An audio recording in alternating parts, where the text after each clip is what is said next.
बिस्मिल्लाहिर्रहमानिर्रहीम। आज का जो हमारा टॉपिक है हमने डिस्कस करना है पल्मोनरी वॉल्यूम्स और कैपेसिटीज। ठीक है, इनके बारे में हम डिस्कस करेंगे कि डिफरेंट हमारे जो लंग्स हैं उनमें डिफरेंट वॉल्यूम्स होती हैं उसके और उसकी कैपेसिटीज होती हैं।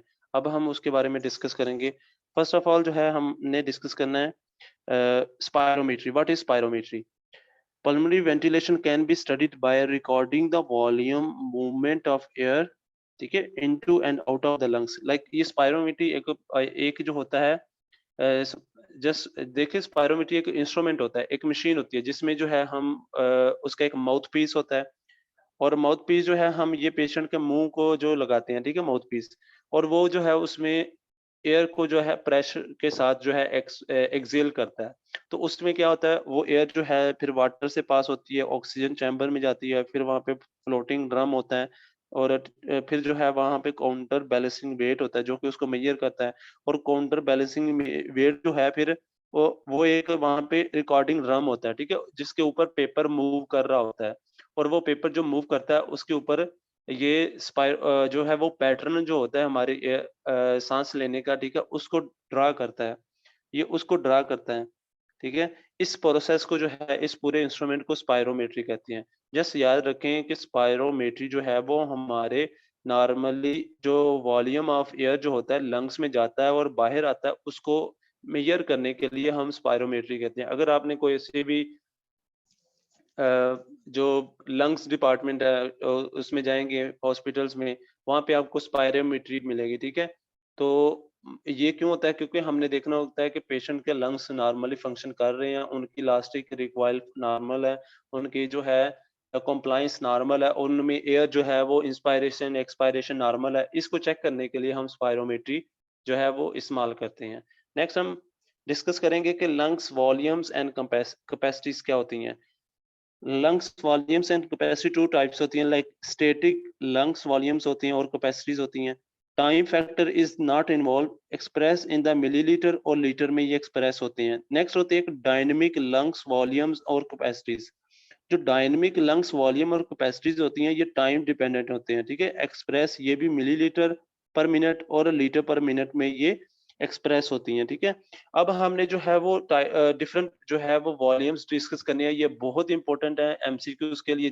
जहां भी आप जाएंगे, कितने भी जो बोर्ड के एग्जाम्स होंगे, आपको इनमें से जो है वो क्वेश्चन मिलेंगे। इनके अपने वैल्यूज याद रखनी है और इनको पता होना चाहिए कि आपको ये क्या होता है, कौन सा ये वॉल्यूम होता है। फर्स्ट ऑफ ऑल है टाइडल वॉल्यूम। टाइडल वॉल्यूम जो है इसका वैल्यू कितनी होती है, ये 500 से 750 मिलीलीटर होता है, ठीक है। ये टाइडल वॉल्यूम अब होता क्या है? अमाउंट ऑफ एयर इनहेल्ड और exhaled in one breath during relaxed quiet breathing.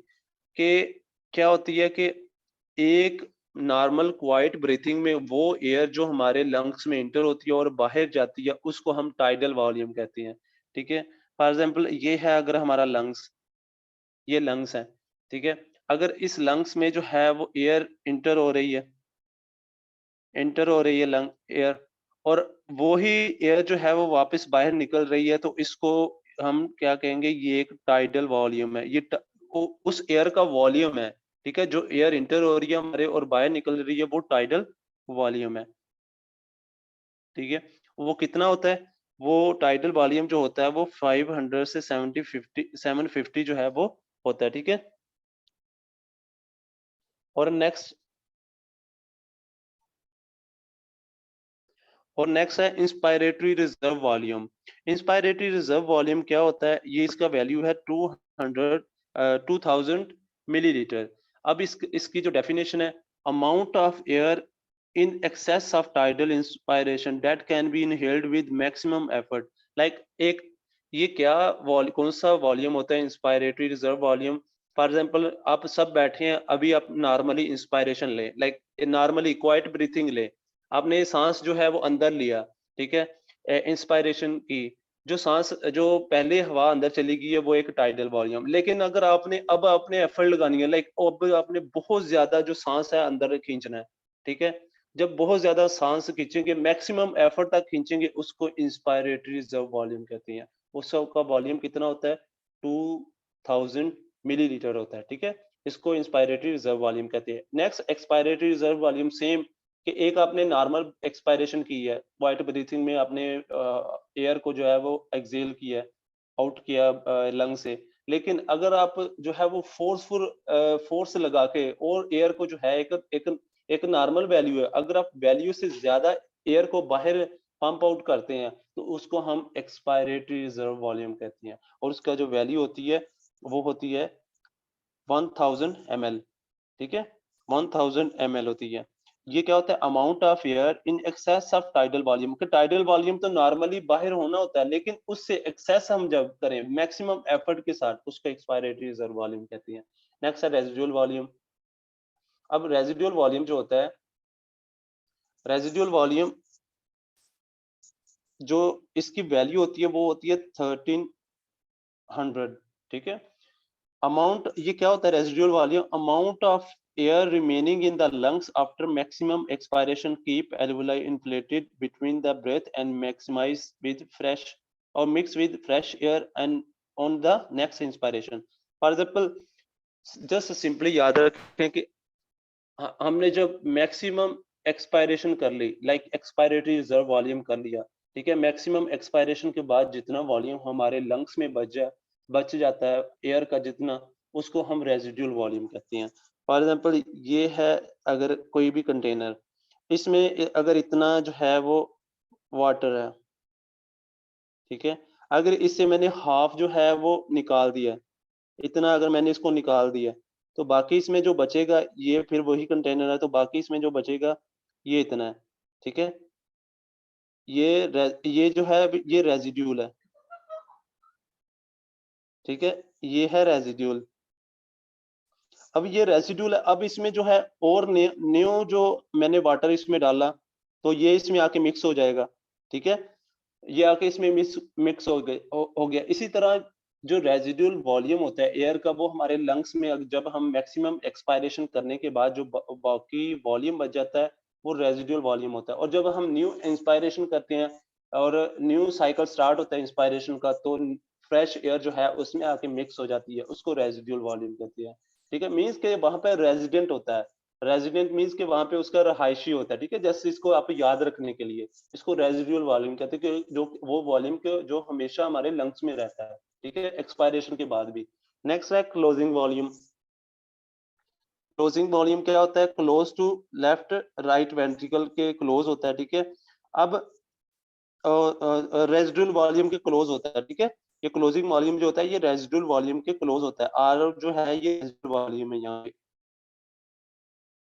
अब ये वॉल्यूम क्या होता है, it is the lungs volume above the residual volume at which airway in the lower dependent part of the lungs begin to close off, ठीक है, कि ये जो होता है रेजिडुअल वॉल्यूम से ज्यादा होता है, जहाँ पे जो डिपेंडेंट पार्ट होते हैं हमारे लंग्स के, वो जब क्लोज ऑफ होते हैं, ठीक है, तो उस वक्त जो वॉल्यूम होता है वो क्लोजिंग वॉल्यूम होता है। लेकिन ये इतना इंपॉर्टेंट नहीं है, ठीक है। क्लिनिकली जो क्लिनिकली इंपॉर्टेंट है वो टाइडल वॉल्यूम आपने याद रखना है, आई आर भी याद रखना है, ई आर भी याद रखना है, और आर भी याद रखना है, ठीक है। ये बहुत इंपॉर्टेंट है। अब आएंगी कैपेसिटीज। कैपेसिटी क्या होती है, जब हम 2 या 3 वॉल्यूम्स को कंबाइन करते हैं तो वो कैपेसिटीज बन जाती हैं लंग्स की, ठीक है। अब हम देखेंगे कौन कौन सी कैपेसिटीज होती हैं।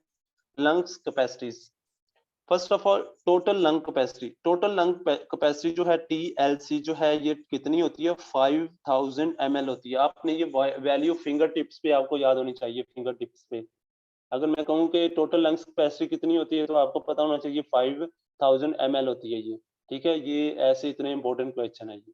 अब ये टोटल लंग कैपेसिटी कैसे बनती है, देखें। अब टोटल लंग्स कैपेसिटी है, इसमें हमने जो है वो रेजिडुअल वॉल्यूम भी देखना है, टाइडल वॉल्यूम भी देखना है, इंस्पायरेटरी रिजर्व वॉल्यूम भी देखना है, और एक्सपायरेटरी रिजर्व वॉल्यूम है। मसलन ये जितनी भी जो वॉल्यूम्स है उनको कंबाइन अगर हम करेंगे, वो टोटल लंग्स की कैपेसिटी होगी। कितनी होती है, 5000 ml ऑफ एयर होती है। अब देखें इसमें ये कब टोटल लंग कैपेसिटी बनती है, जब हम इंस्पायरेटरी रिजर्व वॉल्यूम को ऐड करते हैं, tidal volume, expiratory reserve volume और रेजिडुअल वॉल्यूम को ऐड करते हैं, तो फिर जो है टोटल लंग कैपेसिटी होती है। ये डिपेंड करती है लंग्स कंप्लायंस पे, ठीक है। What is lungs compliance, what is lungs compliance, Anyone answer this question? Yes. Maybe the capacity of lungs to inhale or exhale. Not is exhale and inhale and exhale. Like just simply, it's a ability of the lungs to expand. Just ऐसे याद रखें. Ability of lungs to expand. ठीक है. Means इसको जो है हम ऐसे भी कह सकते हैं डिस्टेंसिबिलिटी. डिस्टेंसिबिलिटी ऑफ लंग्स. ठीक है. इसको कंप्लाइंस कहते हैं. मीन्स के जब हम एयर अंदर लेके जाते हैं लंग्स में, तो हमारा लंग्स कितना एक्सपैंड करता है, उसको कंप्लाइंस कहते हैं. आगे है next vital capacity. Vital capacity जो होती है वो जो है वो 350 300 3500 होती है. ठीक है, ml होती है. तो अब इसको जो वाइटल कैपेसिटी है उसको हम कैसे काउंट कर सकते हैं, उसको हम कंबाइन अगर करें inspiratory reserve volume, tidal volume और एक्सपायरेटरी रिजर्व वॉल्यूम को हम कंबाइन करें, तो फिर जो है हम उसको वाइटल कैपेसिटी. क्योंकि देखो ये वाइटल कैपेसिटी मींस के जो यूज होती है, देखें वो जब इंस्पायरेटरी रिजर्व वॉल्यूम हम अंदर लेके जाते हैं मींस कि वो एयर जो है यूज हो रही है. टाइडल वॉल्यूम मींस कि वो वॉल्यूम जो अंदर हमारे जाता है और नॉर्मली बाहर आता है. और उसके बाद एक्सपायरेटरी मींस कि वो जो हम एयर को बाहर, मींस कि ये तीनों वॉल्यूम जो है ये यूज हो रहे हैं. मतलब कि ये एटमोस्फेयर में जा रहे हैं और अंदर जा रहे हैं, इसलिए इनको वाइटल कैपेसिटी कहते हैं. ठीक है. देन है इंस्पायरेटरी कैपेसिटी. इंस्पायरेटरी कैपेसिटी जो होती है वो 2500 होती है ml. ठीक है. और इंस्पायरेटरी कैपेसिटी को हम कैसे काउंट कर सकते हैं. डेफिनेटली एक आइडल वॉल्यूम हो जाए, वो वॉल्यूम जो कि नॉर्मल ब्रीथिंग में इंटर होता है और बाहर आता है. और inspiratory reserve volume IRV means के वो वॉल्यूम जो हम मैक्सिमली टाइडल वॉल्यूम के ऊपर मैक्सिमली जो है वो इंस्पायर अंदर कर लेते हैं. ठीक है, उसको इंस्पायरेटरी रिजर्व वॉल्यूम कहते हैं. देन इसी तरह एक्सपायरेटरी कैपेसिटी मींस के टाइडल वॉल्यूम के साथ जो है, टाइडल वॉल्यूम तो नॉर्मली हमने एक्सपायर करना है, लेकिन उसके साथ साथ वो वॉल्यूम जो हमने फोर्सफुली बाहर एक्सपायर करना है उसको एक्सपायरेटरी रिजर्व वॉल्यूम कहते हैं. और जब हम दोनों को कंबाइन करेंगे तो हमारे पास एक्सपायरेटरी रिजर्व कैपेसिटी आ गई.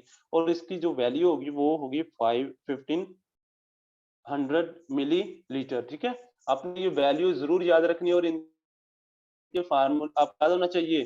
टोटल लंग कैपेसिटी किससे बनती है? IVR, TB, ERV और RV से.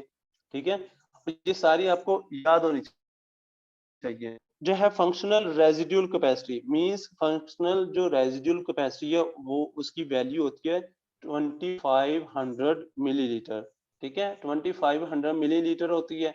और वो बनती कैसे है? जब हम एक्सपायरेटरी रिजर्व वॉल्यूम और रेजिड्यूल वॉल्यूम को जो है हम कंबाइन कर दें तो वो फंक्शनल रेजिड्यूल कैपेसिटी हो जाती है. ठीक है.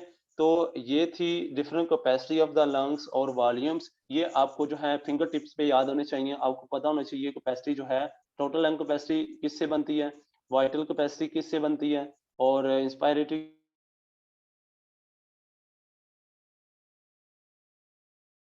क्वेश्चन ऐसे आते हैं. ये मैं आपको क्वेश्चन दूंगा, आपके एग्जाम्स जो होंगे उसमें दूंगा. अभी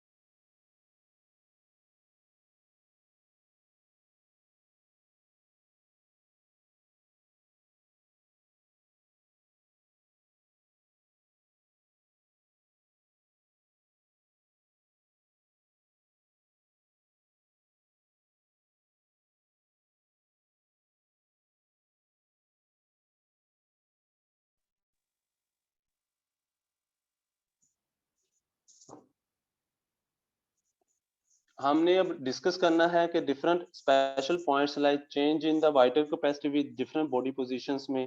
ठीक है, हमने इसको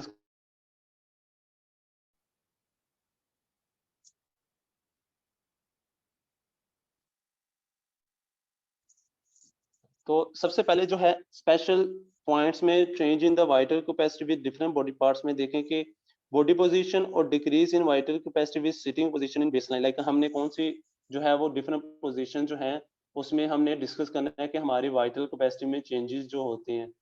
first of all lithotomy position, ठीक है। लिथोटोमी पोजीशन ये पोजीशन जो होती है जब डिलीवरी के मोस्ट कॉमनली डिलीवरी के दौरान जो है वो जो लेबर ड्यूरिंग लेबर जो है वो फीमेल को जो है वो लिथोटोमी पोजीशन में रखते हैं, ठीक है। तो इसमें जो है वो वाइटल कैपेसिटी 80% डिक्रीज हो जाती है और टेंडरबर पोजीशन जो है उसमें 50% पोजीशन डिक्रीज हो जाती है वाइटल कैपेसिटी, और जैक 12.5% और स्पाइन पोजीशन में 9% जो है वो वाइटल कैपेसिटी डिक्रीज हो जाती है। जैसे ये आपके एमसीक्यूज के लिए इंपॉर्टेंट पॉइंट्स हैं, इनको आपने रिमेंबर कर लेना, ठीक है। जैसे इसमें कंसेप्ट वाली कोई बात नहीं है। तो नेक्स्ट है, नेक्स्ट जो है कि नॉर्मल, ये इंपॉर्टेंट पॉइंट है एमसीक्यूज के लिए कि नॉर्मल डिस्पोनिक इंडेक्स जो होता है वो मोर देन 60 से 70% होता है। If it is less than 60 dyspnoea is usually present, ठीक है। तो ये इंपॉर्टेंट पॉइंट है, बाजू का एमसीक्यू के डिस्पोनिक इंडेक्स क्या होता है, मोर देन जो है वो इक्वल टू और मोर देन 67% होता है, अगर लेस देन हो तो डिस्पोनिया जो है प्रेजेंट होता है, ठीक है। नेक्स्ट है इंपॉर्टेंट जो पॉइंट्स हो रहे हैं कि all of the volumes and capacities are measured by spirometry except for the, कि जितनी भी वॉल्यूम्स हैं, ठीक है, और उसके बाद कैपेसिटीज हैं उनको हम जो है वो स्पायरोमेट्री से जो है वो मेजर करते हैं। लेकिन कुछ कुछ वॉल्यूम्स के अलावा लाइक आरवी रेजिड्यूल वॉल्यूम, और उसके बाद सीवी, ठीक है, और close volume, functional residual capacity और टोटल लंग कैपेसिटी जो है हम इनको किसके थ्रू हम मेजर करते हैं, हम इनको सोडियम वॉश आउट मेथड के लिए, ठीक है, सोडियम वॉश आउट मेथड के थ्रू हम इसको मेजर करते हैं।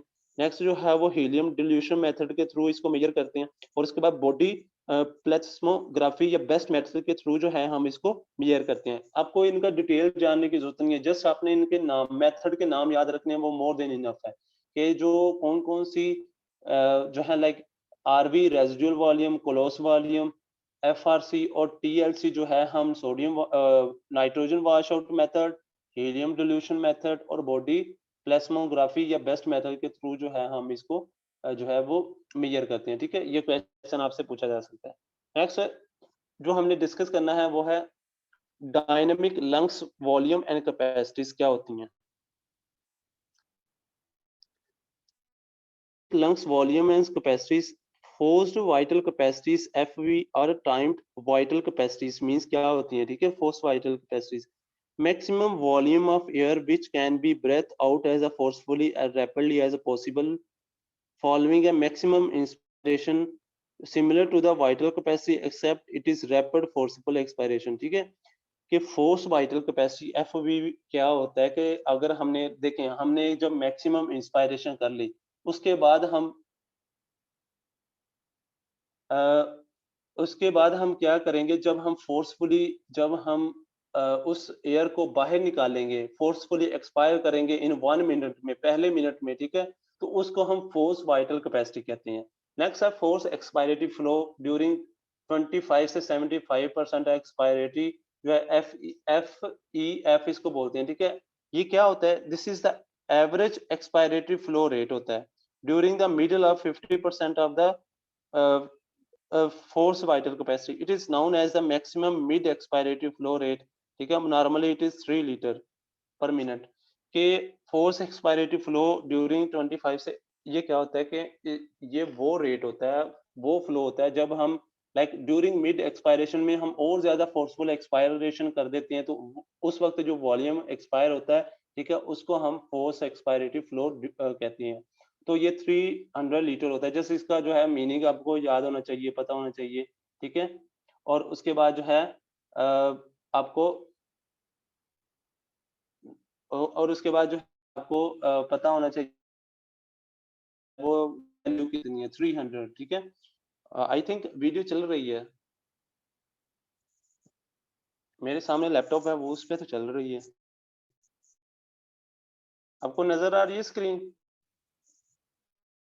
हाँ, अब सही है। Okay okay. Then minute ventilation या पल्मोनरी वेंटिलेशन वॉल्यूम क्या होता है? मिनट वेंटिलेशन वॉल्यूम जो है जब हम टाइडल वॉल्यूम को मल्टीप्लाई करते हैं रिस्पायरेटरी के साथ, ठीक है, तो उसको जो है मिनट वेंटिलेशन वॉल्यूम जो होता है वो 600 ml होता है। जस्ट मिनट वॉल्यूम का फार्मूला कि tidal volume multiply respiratory rate और उसकी वैल्यू कितनी है, 6000 ml पर लीटर होती है। देन एल्वुलर वेंटिलेशन जो है हम उसको कैसे मेजर कर सकते हैं? जब हम टाइडल वॉल्यूम से नेगेटिव जो है वो माइनस करेंगे डेड स्पेस। डेड स्पेस वो स्पेस होती है जहां से कोई वेंटिलेशन नहीं होती, कोई भी एयर की एक्सचेंज नहीं होती, उसको हम डेड स्पेस कहते हैं। जब इसको हम रिस्पायरेटरी रेट के साथ मल्टीप्लाई करेंगे, लाइक 500 जो है हमने पढ़ा था टाइडल वॉल्यूम में, और डेड स्पेस जो होती है वो 150 ml होती है। याद रखना ये क्वेश्चन, अभी हम डिटेल पढ़ेंगे डेड स्पेस के बारे में, ठीक है, लेकिन 150 ml जो है वो ये नॉर्मल टाइप जो है डेड स्पेस होती है। तो टोटली जो है एल्वुलर वेंटिलेशन कितनी होती है, 4000, ठीक है, 200 ml पर मिलीलीटर होती है, 4200 ml पर होती है। देन मैक्सिमम वॉलंटरी वेंटिलेशन और द मैक्सिमम ब्रीथिंग कैपेसिटी जो होती है, it is the largest volume of air that can be taken into and out of the lungs in 1 minute. Definitely maximum voluntary ventilation के वो volume है जिसको हम force, like हम मैक्सिमली हवा को जो है हम लंग्स में इंटर कर सकते हैं या बाहर मूव कर सकते हैं, उसको कहते हैं। वो नॉर्मली कितना होता है, 90 से 170 लीटर पर मिनट होता है, और एवरेज 100 ml होता है। ये वैल्यूज बहुत इंपॉर्टेंट है, आपने एक एक पेज पे सारी वैल्यूज लिख लेनी है। देन जो है वो पल्मोनरी रिजर्व या ब्रीथिंग रिजर्व वॉल्यूम क्या होता है? It is express as percentage of the MVV, means के maximum ventilation volume, pulmonary volume, और उसके, ठीक है, इट इज है डिस्पनिक इंडेक्स होता है ये। डिस्पनिक इंडेक्स को जो है हम कैसे मेजर करते हैं?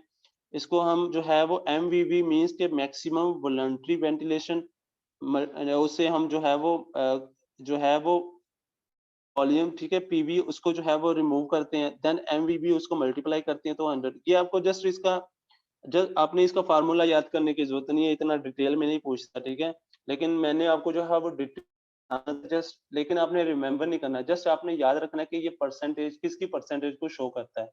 जो पल्मोनरी रिजर्व या ब्रीथिंग रिजर्व वॉल्यूम है वो जस्ट परसेंटेज ऑफ डिस्पनिक इंडेक्स को शो करता है। जस्ट किसको शो करता है? डिस्पनिक इंडेक्स। ये क्वेश्चन आपसे पूछा जा सकता है, लेकिन फार्मूला इतना वो डीपली इतने क्वेश्चन नहीं आपसे पूछेगा कोई भी अगर बोर्ड का एग्जाम होगा। तो ये डिफरेंट वॉल्यूम से अब हम लोग करना है कि average pulmonary volumes and capacity for the healthy and young adults man और वुमेन में जो कैपेसिटीज होती हैं, ठीक है, अब हमने उनको डिस्कस करना है कि डिफरेंट वुमेन्स और एडल्ट्स मैन में जो है उनकी कैपेसिटी कितनी होती है। लंग्स वॉल्यूम सबसे पहले हमने डिस्कस करनी है। टाइडल वॉल्यूम जो होता है वो मैन में होता है 500 ml, और वुमेन में कितना होता है? 400 ml, ठीक है, 500 ml और 4। Why, what is the reason? Girls बताएं मुझे, फीमेल बताएं क्यों, इसका रीजन क्या है? वुमेन में जो है वो क्यों कम होता है ये tidal volume? Why there is less tidal volume in women than man? Very good, one is body mass. Next, anyone?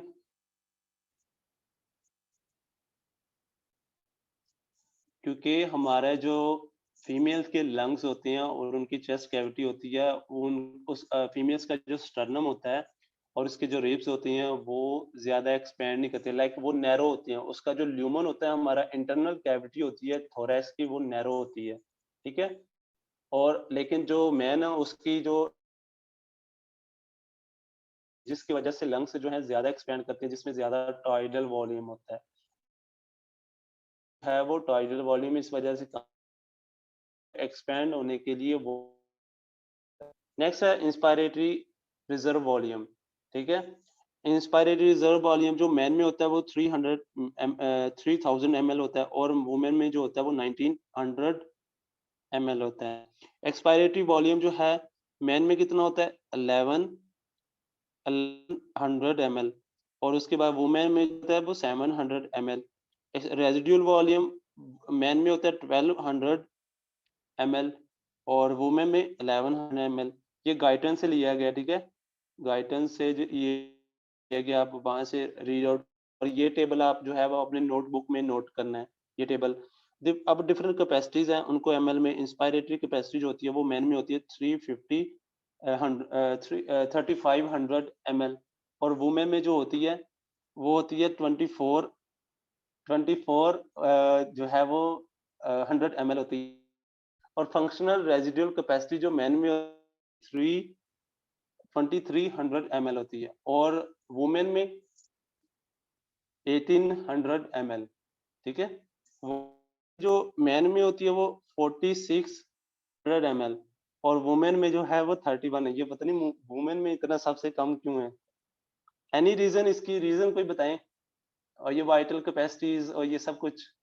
और टोटल लंग्स कैपेसिटी जो है वो मैन में होती है 5800 ml, और वुमेन में 42 ml। ठीक है, ये आपने लंग्स वॉल्यूम कैपेसिटी जो है ये आपने याद रखनी है। ठीक है, high body mass vary good. ठीक है, तो ये सारी आपने याद रखनी है, आपको फिंगर टिप्स पे याद होनी चाहिए ये सारी जितनी भी वाइटल कैपेसिटी है। अब नेक्स्ट हमने जो डिस्कस करना है, मिनट रेस्पिरेटरी वॉल्यूम क्या होता है?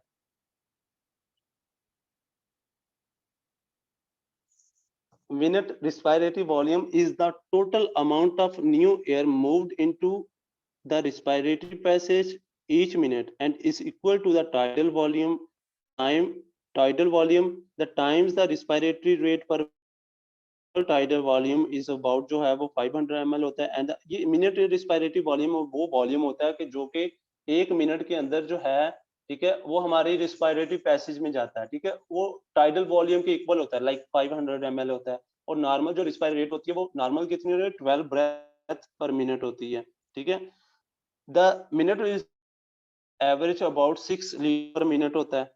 A person live for a shorter period with a minute respiratory volume as low 1.5 and a respiratory rate of only 2 to 4 breath। ठीक है, कि अगर कोई भी पर्सन जिसमें जो मिनट 1.5 लीटर हो और 2 to 4 ब्रेथ में लेता है तो वो डेथ हो जाएगी उसकी, कुछ ही टाइम में जो है उसकी डेथ हो जाएगी। इसलिए मिनट रिस्पायरेटरी वॉल्यूम जो है वो हमें देखना कि 1 मिनट में कितनी रिस्पायरेटरी वॉल्यूम जो है वो इन करता है और आउट करता है, इसका वॉल्यूम हमें पता होना चाहिए। और वो कितना है? 6 लीटर पर मिनट है। 6 लीटर पर मिनट है। ये इंपॉर्टेंट क्वेश्चन आपसे पूछा जा सकता है, what is the minute respiratory volume?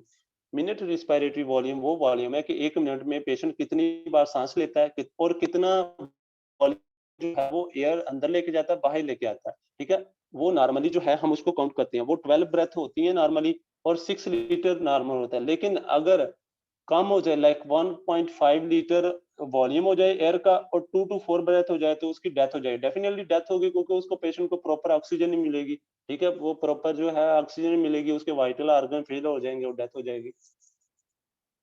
Next है differentiation between the obstructive and the destructive disease. Obstructive और डिस्ट्रक्टिव डिजीज में जो है वो डिफरेंस हमने है। अब जस्ट पहले बता कि ऑब्स्ट्रक्टिव डिजीज में क्या होता है। ऑब्स्ट्रक्टिव डिजीज, ठीक है, ऑब्स्ट्रक्टिव डिजीज हम भी एग्जांपल दें, अब ऑब्स्ट्रक्टिव एग्जांपल दें जल्दी से। मोस्टली कुछ लोगों को हुआ भी है लेकिन उनको शायद पता नहीं होगा कि ऑब्स्ट्रक्टिव एग्जांपल दें।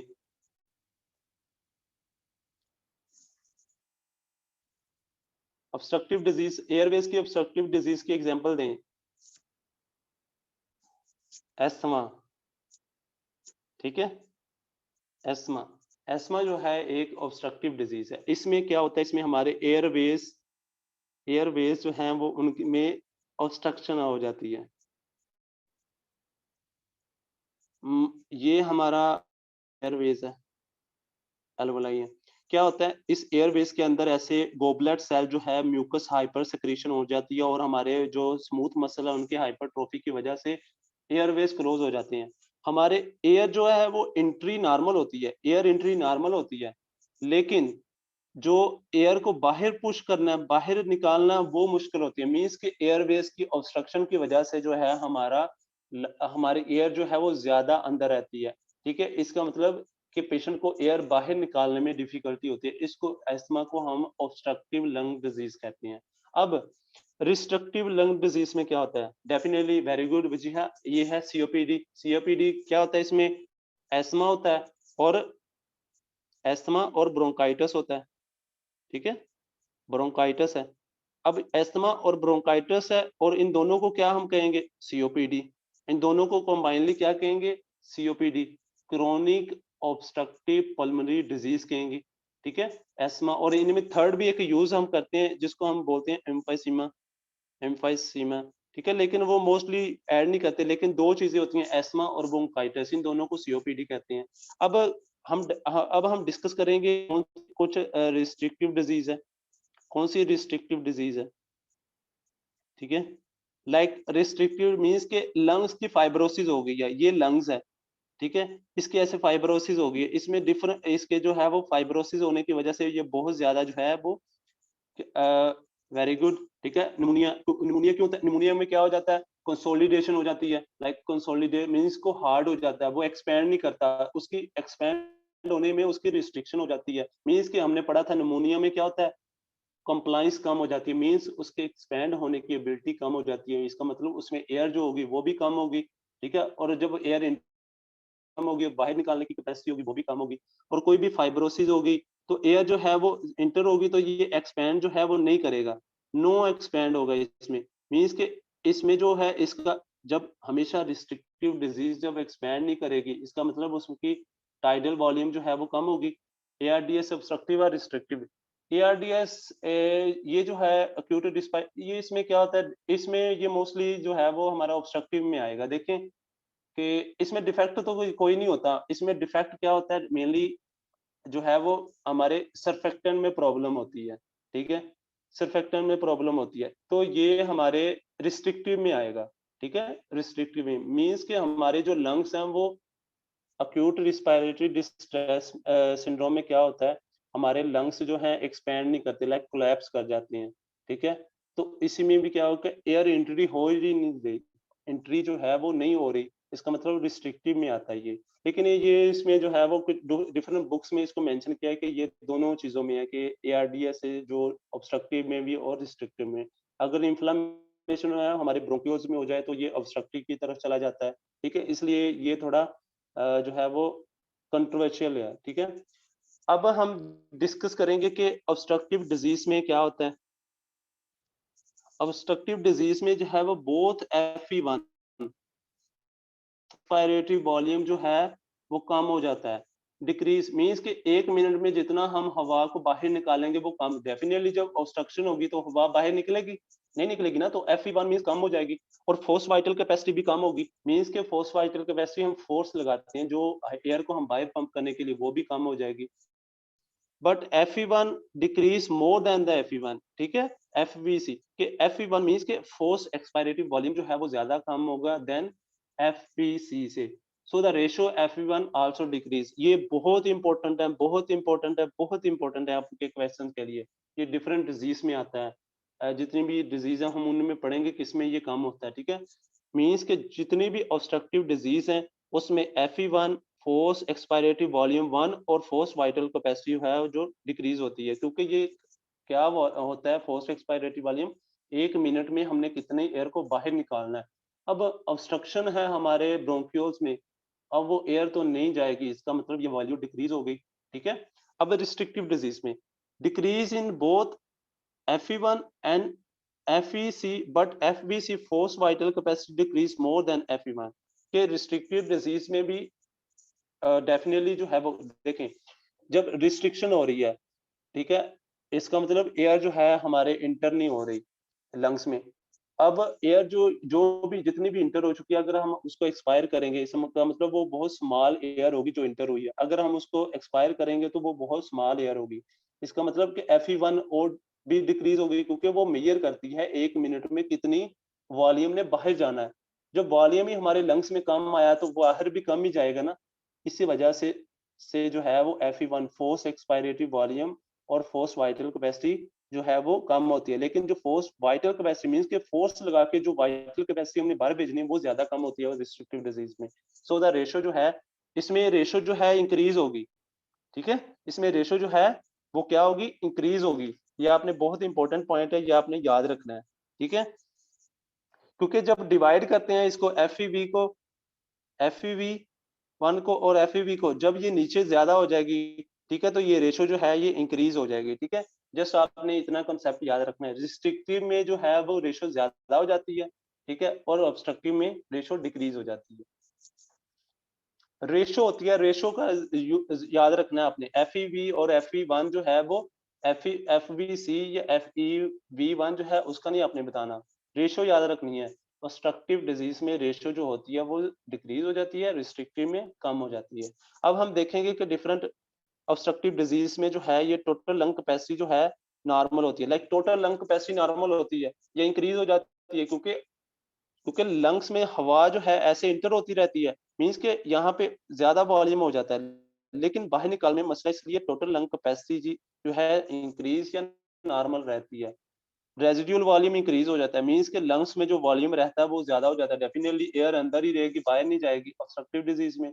और वाइटल कैपेसिटी रिड्यूस हो जाएगी। वाइटल कैपेसिटी वो कैपेसिटी होती है, वो वॉल्यूम है जो एयर ने इंटर और बाहर जाना होता है, अंदर आना होता है और बाहर आना होता है, उसको वाइटल कैपेसिटी कहते हैं। अब देखें, जब हवा इंटर तो होगी लेकिन बाहर नहीं जा रही, तो डेफिनेटली वाइटल कैपेसिटी रिड्यूस हो जाएगी। और ऑब्स्ट्रक्टिव में FE1 और FeV रेशो जो है वो क्या होगी, रिड्यूस होगी। आगे रिस्ट्रिक्टिव डिजीज, कोई भी पैरेन्काइमल डिजीज, जैसे बताया था निमोनिया, ठीक है, और उसके बाद होता है idiopathic interstitial fibrosis, interstitial pulmonary fibrosis, IPF, ठीक है।